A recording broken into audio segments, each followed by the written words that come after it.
Hello everyone, we are from Group 2. The members of our group are Huey, Nadia, Zhouyi, Xingyu, and Xinyi. Our group discussed the education of refugee children. About 65.3 million people around the world have been displaced from their home as a result of conflict or persecution. Two-thirds of the refugees come from 5 countries, which are Syria, Afghanistan, South Sudan, Myanmar, and Somalia. So what is a refugee?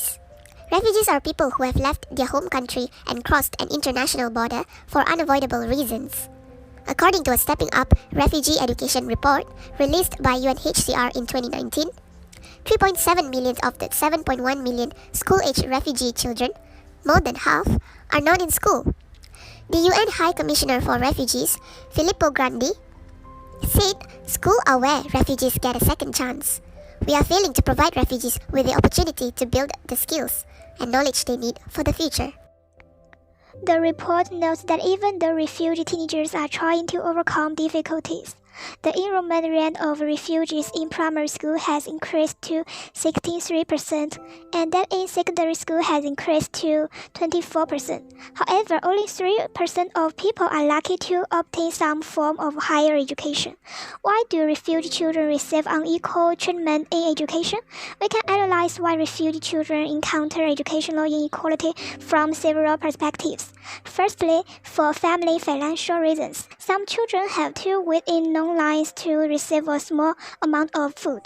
When it comes to education, many families in poor areas cannot afford to pay school fees, and then believe that going to school not only costs money, but also deprives the family of labor. So it's better for the children to stay at home and help with the work. The second is influenced by the state and society. The first is war. Refugee children cannot receive equal education because of the war. The war has displaced many families and torn apart tens of thousands. For example, children in Syria under the fire of decades of war, their childhood memory and filled with that war. When life safety cannot be guaranteed, the education is not certified.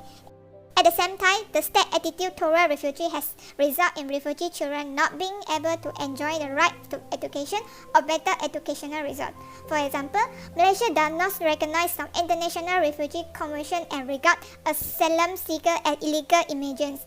Malaysia is an important transit country and destination country for refugees, and they are waiting for the resettlement to other countries that will accept the refugee. However, due to the limited acceptance of refugees in other countries, very few refugees were eventually placed.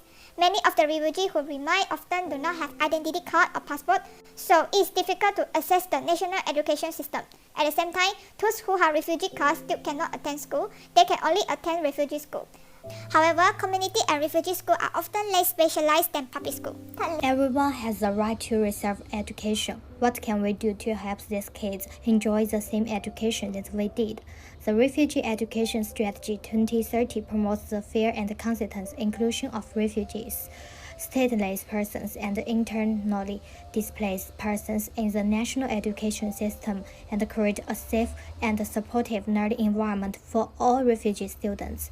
As such, refugee students are not affected by their legal status, gender, and disability status. Taking care of refugees is the responsibility of everyone in the global community. We must work together to bring these children back to school. That is for our video. Thank you for watching.